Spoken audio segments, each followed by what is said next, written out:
All right, hey guys, welcome back. My name is Steve with LRM. Today we're going to talk about replacing a slack adjuster on your Freightliner Cascadia, which I have right behind us. This is a 2019 Freightliner Cascadia, but before we get started, guys, I gotta shoot out to you guys and say, hey, don't forget to subscribe. Also, if you have any comments or questions, make sure you leave a comment at the bottom.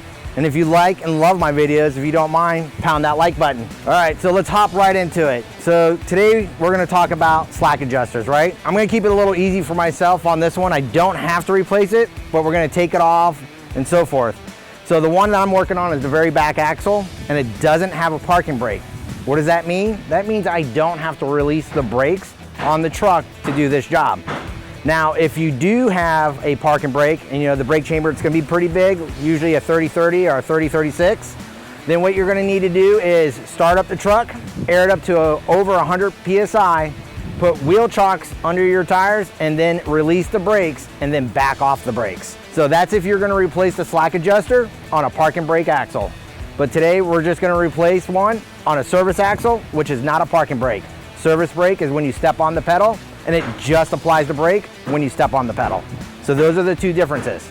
So the next thing we want to talk about is some certain tools that you're going to need to do the job. One, you need a flathead. That's so you can just pry out the C-clip and also push out some of the spacers. And then sometimes it would help also to remove the slack adjuster. Next thing you're going to need, pair of needle nose. I use it to remove the cotter pins that we're going to remove from the clevis so we can drop those pins out, so we can back off away from the brake chamber clevis. So the next thing you're gonna need is a pair of C pliers, right? It's to remove the C clamp that goes around your S-cam. Once you pry them open, you should be able to use your flathead and slide it right off. Also, guys, please be careful. Wear some safety glasses, because I've had them where they come and they pop and they come right back at you. So be careful when removing that C clamp. Also, set of brake adjustment tools. This particular truck was gonna take this kind. This means that I gotta put this between the pawl to pop it out, and I'm gonna use the other tool to back off the brakes. And then just in case, if the slack adjuster becomes unruly and you need a hammer, that's what you're gonna use to beat it off with. But majority of the time, as long as it's being lubed, you should just slide it right off with your hand.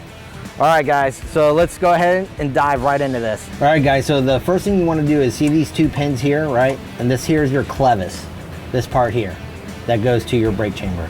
So what we're gonna do is we gotta remove the cotter pins, which you see right here. I don't know if you can see it.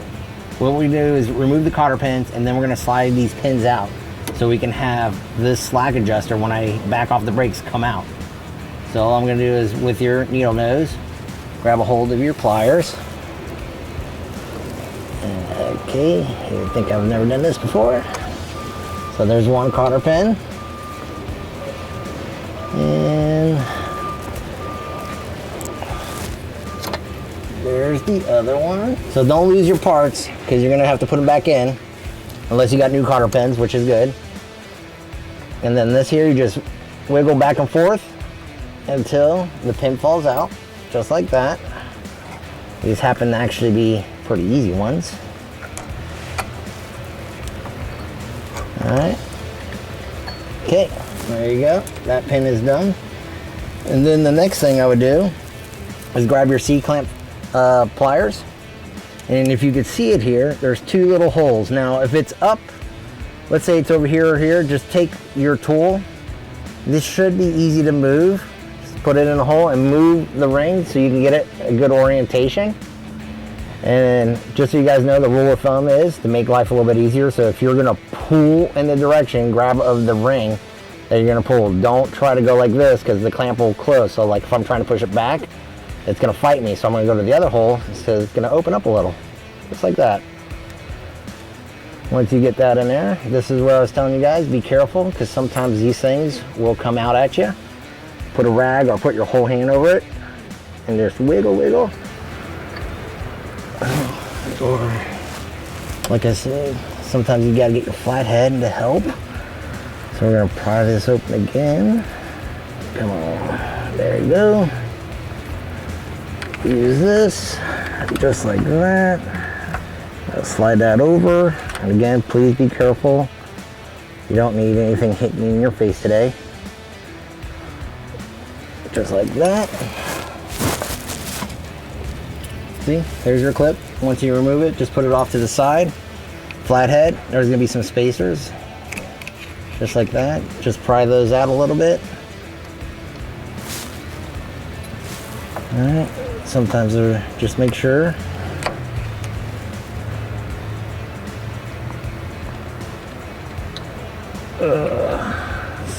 There you go. All right, so once you removed it, you can see the difference, right? So now you can see a little gap in here. So you'll see some teeth. That means you got everything off. That's what you want. Now the next thing you need to do is, what we're gonna do is take the tool here, pop this paw out, just like that, and put the other tool, and what you wanna do is, you wanna adjust so this comes out outward. Like this. Yep, so I gotta change the direction. See how it moves? Just like that. Once it clears,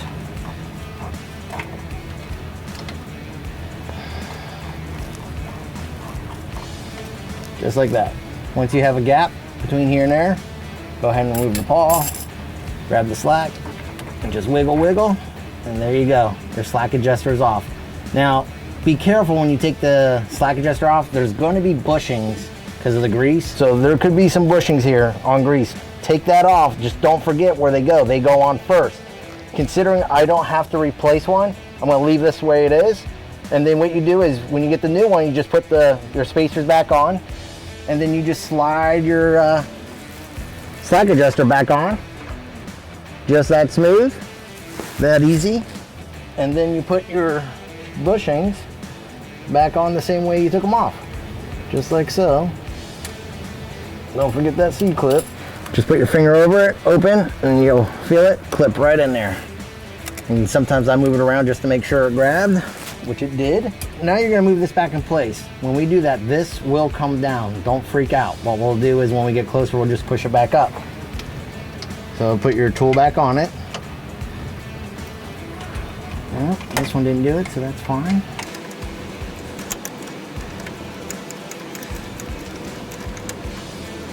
Just like that.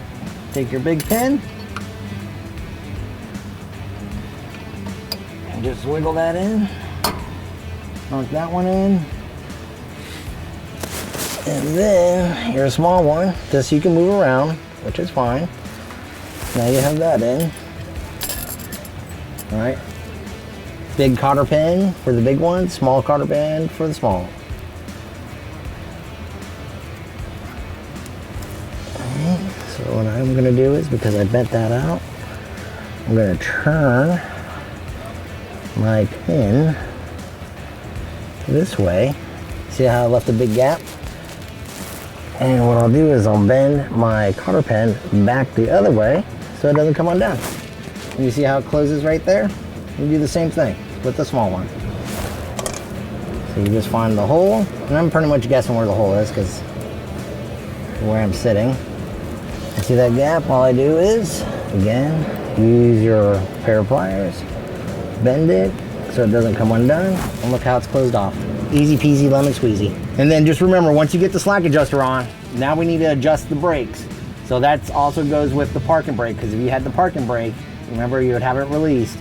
So you're gonna back them off. You're gonna do the same thing. And if you guys remember from our last video, we're gonna go make sure the brakes go all the way down, hit the drum, right?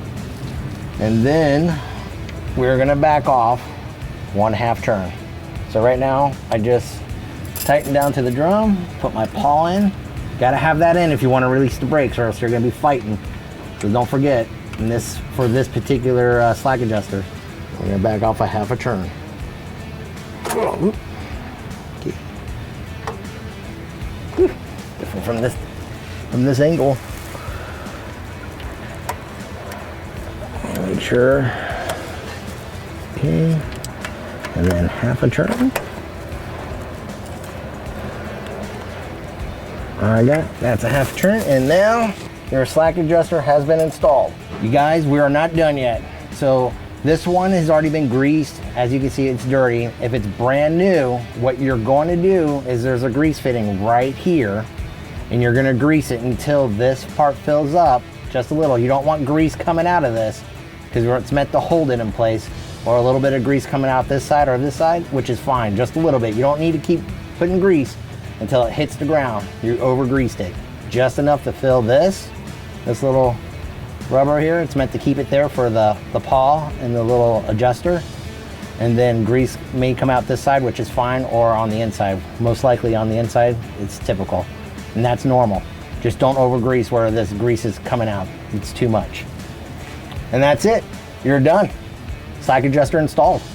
All right, guys, so that was how to replace a slack adjuster on a Freightliner Cascadia. Now, this will work across all the other vehicles.